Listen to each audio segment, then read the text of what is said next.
Assalamualaikum warahmatullahi wabarakatuh.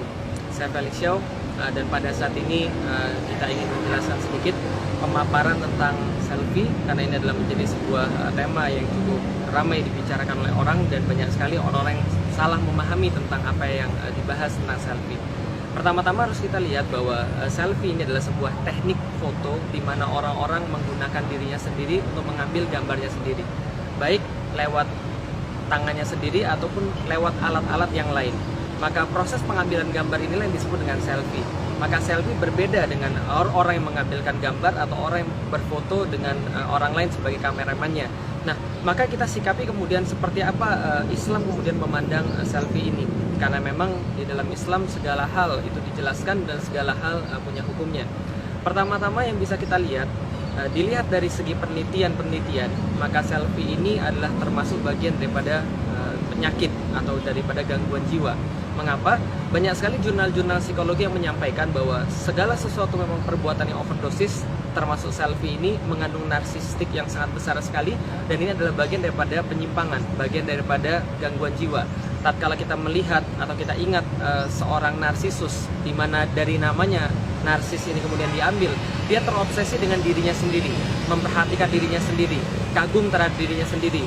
Ketika dia melewati kolam, dia lantas bercermin di depan kolam, lalu kemudian dia mengagumi dirinya. Setiap hari dia melakukan seperti itu, bertambah lama kemudian bertambah kerap, bertambah lama bertambah sering, dia selalu mengagumi dirinya di atas kolam itu.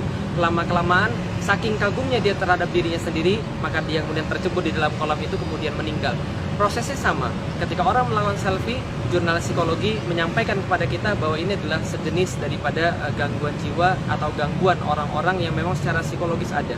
Dilihat dari segi Islam, ini lebih bermasalah tatkala selfie ini dilakukan oleh seorang muslimah. Karena kenapa? Di dalam Islam, rasa malu adalah bagian daripada keimanan. Karena Rasulullah SAW menyampaikan kepada kita bahwa iman ini ada 60 atau 70 cabang. Dan yang termasuk bagian daripada cabang keimanan itu adalah rasa malu. Rasa malu ini sangat penting sekali. Sampai-sampai Rasulullah mengingatkan kepada kita, inna likulli dinin khuluqan wa khuluqal islami al-haya.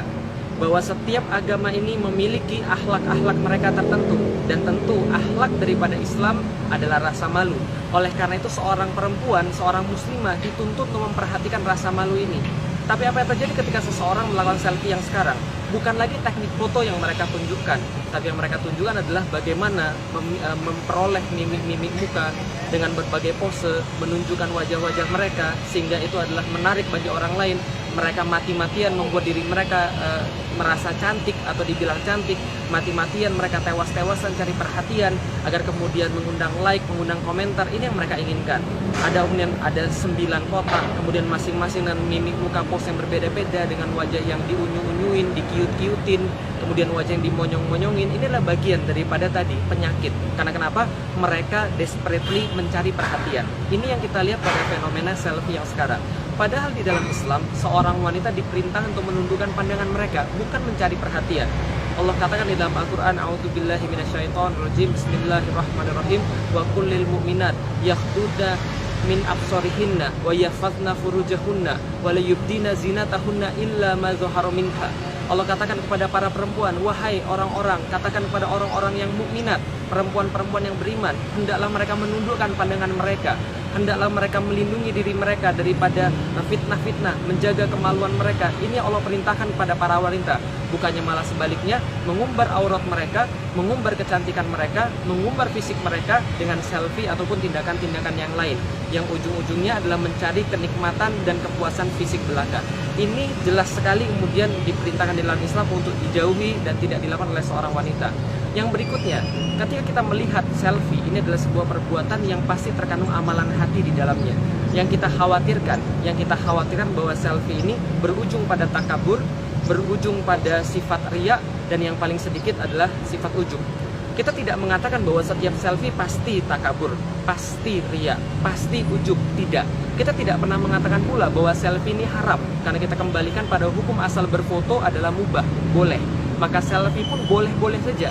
Namun ketika kita melihat pada saat sekarang, fenomena selfie bukan hanya fenomena sebagai teknik foto saja, tapi sebuah fenomena untuk sebuah narsisme. perhatian terhadap diri, mengundang like, mengundang komen. Yang ini adalah membahayakan, yang sudah saya bahas tadi, bahwa ini adalah membahayakan rasa malu pada wanita, menghilangkan rasa malu pada wanita. Nah, oleh karena itulah yang kita khawatirkan adalah bahwa selfie ini, ketika seseorang berpakaian menarik, berdandan menarik, lalu kemudian dia berfoto dengan pose yang paling baik menurut dia, lalu merasa kagum terhadap dirinya sendiri, merasa dirinya sendiri keren, merasa dirinya sendiri hebat, maka ini sudah masuk ke dalam sifat ujub. Ketika dia kemudian maju lagi, satu langkah lagi, dia upload ini kemudian ke media sosial, kemudian karena komen-komen, karena like itu lantas dia merasa hebat, lantas dia merasa kemudian dia berbuat ini supaya di like, supaya dikomen oleh orang lain. Mulailah dia berbuat sesuatu bukan karena Allah, tapi karena orang, maka masuklah ke dalam sifat riya. Dan ketika dia maju lagi selangkah, dia menganggap bahwa yang lain tidak lebih baik daripada dia, bahwa dia lebih baik daripada orang lain, masuklah dia ke dalam sifat takabur. Maka kita sebagai seseorang yang menasihati, tentu saja menasihati pada setiap muslimah, jagalah rasa malu ini, bagian daripada keimanan yang sangat luar biasa. Bukankah telah sampai kepada kita tatkala Aisyah yang menjadi istri Rasulullah, dia menemukan bahwa Rasulullah meninggal, lalu kemudian disusulkan Abu Bakar yang meninggal, dan dia dimakamkan di rumah Aisyah, di kamar Aisyah. Tatkala itu ditambahlah satu orang lagi, ketika Khalifah Umar meninggal, maka Khalifah Umar dimakamkan di tempat yang sama bersama Abu Bakar dan bersama Rasulullah. Apa yang diucapkan oleh Aisyah? Demi Allah, tatkala aku masuk ke dalam kamarku, di situ berbaring bapakku Abu Bakar dan berbaring suamiku, yaitu adalah Rasulullah Muhammad SAW. Tapi semenjak Umar dimakamkan di tempat yang sama, maka aku menebalkan kainku karena malu kepada Umar, malu kepada mayit. Maka layakkah sebagai muslimah kita kemudian tidak menjaga rasa malu ini, kemudian kita umbar kemana-mana demi kemudian perhatian daripada orang, kagum terhadap pribadi, yang harusnya justru kita jaga agar jangan sampai amalan hati yang tidak baik ini justru menghiasi diri kita. Yang terakhir, marilah saya sampaikan hadis daripada riwayat Hakim, bahwa Rasulullah SAW bersabda bahwa malu dan iman ini senantiasa bersama. Ketika satu sudah hilang, maka hilanglah yang lainnya. Karena itulah ketika iman hilang, malu pun hilang. Ketika malu hilang, maka iman pun hilang. Dan Rasulullah SAW bersabda lagi dalam hadis riwayat Ahmad, sesungguhnya malu adalah bagian daripada iman, dan iman letaknya adalah di surga. Sedangkan kata-kata kotor, lisan yang buruk adalah bagian daripada tabiat kasar, dan tabiat yang kasar tempatnya adalah di neraka. Wallahu a'lam bishawab, teman-teman sekalian. Ini adalah nasihat daripada seorang muslim pada muslim yang lainnya. Bukanlah sebuah pernyataan akan haramnya sesuatu dan halalnya sesuatu. Tidak layak kita berfatwa sementara ilmu kita masih rendah.